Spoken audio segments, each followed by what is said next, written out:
जनता का सोच यही है कि कहने का मतलब है कि जनता के बीच में हमारी जो जनता है अनएडुकेटेड पर्सन है, यानी पढ़ी लिखी कम है, मात्रा में बहुत कम है, तो उसमें जाकर और साड़ी या दारू दे के और इस समाज के वोट ठग लेने का साजिश चल रहा है। इसको हम कभी इस साजिश को आगे चलने नहीं देंगे। बहुजन समाज के हितैषी हैं, बहुजन समाज में हम जन्म लिए हैं, तो इसलिए हम कोशिश करेंगे कि हमारे समाज के लोगों के बीच में जो डाका के रूप में डकैती डालने के लिए जो लोग प्रयास कर रहे हैं, जो भी मुट्ठी भर समतवादी लोग हैं, वो कभी हम चलने नहीं देंगे। मेरा नाम है चंद्रावती देवी। हम लोग के तो भैया प्रत्याशी अच्छा लग रहे हैं इंदिरा यादव, इसीलिए जो महिला है वो महिला फेवर करती है। तो क्या महिला है तो इसके लिए कि आप उनको समर्थन करेंगे? हाँ, उसी के लिए हम घूम रहे हैं, वोट मांग रहे हैं, बहुत मेहनत कर रहे हैं और उसी को सीट निकालेंगे, कोशिश है निकालने का, निकलेगा उसी का। अच्छा, बताइए गोपालगंज में लोगों का क्या मूड है? मूड बहुत अच्छे है।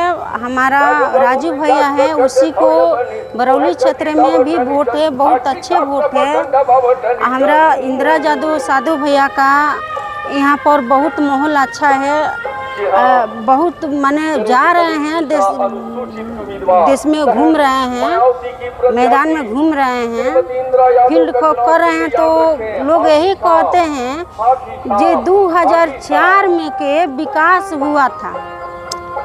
2004 में के एमपी साहब साधु यादव लेफ्टिनेंट छाप से जीते हैं, तो साधु यादव गोपालगंज जिले में तुरकाहा गांव में हाई स्कूल बनवाए हैं और हॉस्पिटल बनवाए हैं और तुरकाहा में सरकारी स्कूल बनवाए हैं। कुछ कांच में बोरा बिछा बच्चे बैठ रहा था, तो स्कूल बनवाए हैं सरकारी बच्चे लोग के लिए। मंगलपुर में सुने हैं जे पुल बनवाए हैं और हाई स्कूल बनवाए हैं। तो 2004 के विकास हुआ था, उसके बाद हम लोग नहीं देख रहे हैं विकास के लिए। तो हम लोग विकास वाला नेता चाहिए, गोपालगंज जिले में विकास वाला नेता चाहिए जो विकास करे, महिलाओं के फेवर करे।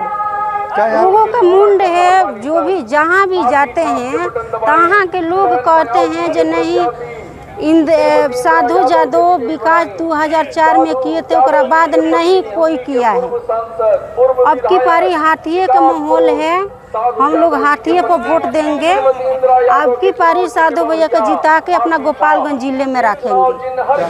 आपको बताना हम चाहेंगे कि बहुजन समाज पार्टी का निर्माण जो मनोहर कांशीराम ने किया, बहुजन समाज के हित में किया था, लेकिन आज जितनी भी पार्टियां जो लड़ रही हैं, 20 साल से मान लेते हैं एनडीए की सरकार है, मिला कर जो चल रहा है, उसमें कहने का मतलब है कि हमारे समाज के, बहुजन समाज के लोगों का शोषण करने का काम किया गया है। बहुजन समाज के लोगों को शोषण करने का काम किया गया है। इनका कोई भी काम जो होता है आज प्रशासनिक स्तर पर नहीं हो पाता है। इसलिए नहीं होता है कि इसी समाज के कुछ ऐसे दलाल लीडर हैं, बहुजन समाज के दलाल लीडर हैं जो एनडीए के सरकार में हैं और अपनी संविधान के अधिकार को बात को रखने के लिए रख नहीं पाते हैं। दलितों के हितैषी हमारे बहुजन समाज पार्टी के मनोहर कांशीराम थे। वन में आती उत्तर प्रदेश में जितना काम करके दिखाई है, उतना काम हमको लगता है कि बिहार में जो 20 साल से हमारे नीतीश जी की सरकार है।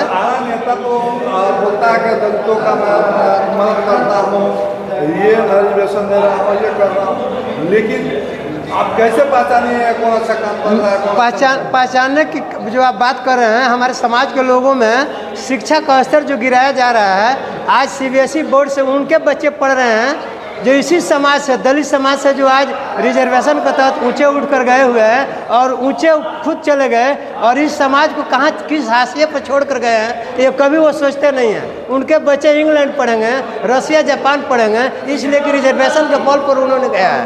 और बाबा साहब रिजर्वेशन इसलिए दिए थे कि दलित समाज के बच्चे को जब कुर्सी पर जाओगे तो पार्लियामेंट हो या विधानसभा हो, उस पर जाकर अपने अधिकार को समझो और बोलो और लो।